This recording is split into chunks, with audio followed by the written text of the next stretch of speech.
Resmi Messi Hilgers dan Eliano Rogers bisa bermain melawan Bahrain tanggal 10 Oktober bulan depan. Hal ini disampaikan setelah rapat DPR, dan DPR menyatakan setuju sehingga keduanya dapat segera mengambil sumpah kewarganegaraan. Erick Thohir juga bilang, waktu tenggat pendaftaran pemain itu antara tanggal 20 sampai 24, jadi kita kebut prosesnya. Pihak KNVB Belanda menawarkan 5 pemain keturunan Indonesia Belanda Grade A untuk memperkuat Indonesia.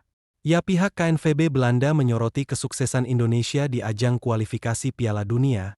Banyak media Eropa yang ingin datang langsung ke Indonesia, karena penampilan memukau timnas Garuda, termasuk media dari Belanda. Belanda mendapat keuntungan paling banyak, karena liga teratas mereka Eredivisie makin terkenal dikarenakan banyak pemain tim Garuda yang berkarir di sana. Pihak KNVB Belanda AA juga mendukung penuh program naturalisasi dan menawarkan 5 pemain keturunan untuk memperkuat Indonesia. Termasuk di dalamnya ada nama beken seperti Jairo Reydewald. Justin Hubner, bek tengah timnas Indonesia, mengatakan memilih Jordi Amat sebagai kapten yang cocok untuk timnas Indonesia. Hal ini diungkapkan saat berada di sebuah podcast dan ditanya tentang siapa pemain yang paling cocok untuk menjadi pemimpin di timnas Indonesia. Jordi Amat, jawab Hubner. Hal ini kita tahu bahwa Jordi Amat memang telah memiliki segudang pengalaman dalam persepak bolaan. Jordi Amat pernah merumput di Liga Spanyol, Liga Inggris, dan sekarang dia klub asal Malaysia yaitu JDT. Saat ditanya kenapa memilih Jordi Amat, Jordi Amat memiliki jiwa leadership yang bagus, jadi saya memilih dia untuk jadi kapten, pungkasnya. Gimana menurut kalian? Pemain Indonesia ini akan bertanding dengan Guat Sepak Bola di bulan September ini. Dalam pertandingan Europa League yang mempertemukan Manchester United versus FC Twente, pemain timnas Garuda Messi Hilgers akan berhadapan dengan Guat Anthony yang ada di Manchester United. Kedua klub ini akan bertanding dalam ajang Europa League pada tanggal 26 September nanti.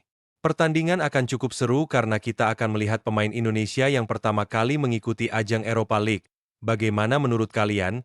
Apakah Messi Hilgers dan kawan-kawan bisa mengalahkan Guat Sepak Bola?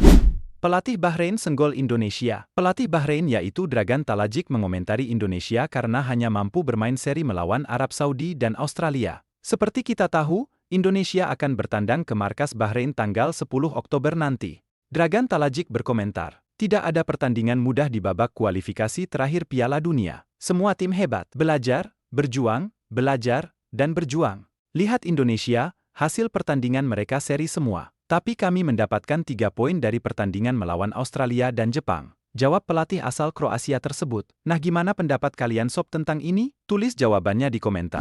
Penyerang Volendam U21 Mauro Zijlstra mengaku sedang menjalani proses naturalisasi menjadi warga negara Indonesia, WNI. Ia bersedia membela timnas Indonesia.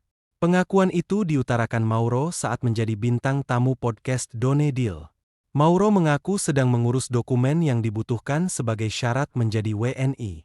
Setelah proses pengurusan dokumen selesai, Mauro berencana datang ke Indonesia. Saya sedang menjalani prosesnya. Itu istilah yang mereka gunakan. Kami sedang mengurus paspor Indonesia saya.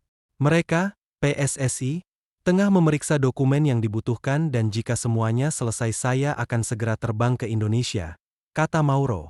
Asnawi Mangkualam, yang dikenal sebagai El Capitano dan bek sayap andalan timnas Indonesia, kini merumput bersama Port FC di Thailand. Dalam laga sengit AFC Champions League 2, Asnawi terlibat dalam pertandingan panas antara Persib Bandung dan Port FC yang berakhir dengan kekalahan Maung Bandung 0-1. Gol dramatis yang dicetak oleh Willen di menit ke-89. Namun, kemenangan ini membawa konsekuensi tak terduga bagi Asnawi. Beberapa netizen meluapkan kemarahan mereka di media sosial. Ngaku orang Indonesia, tapi malah ngalahin negeri sendiri demi negara lain. Miris, tulis seorang pengguna Instagram. Pemain timnas tapi emosian. Percuma menang kalau lo bela Thailand, sindir netizen lainnya. Bagaimana pendapat kalian tentang hujatan ini? Apakah Asnawi layak diserang karena profesionalismenya? Tulis pendapatmu di kolom komentar.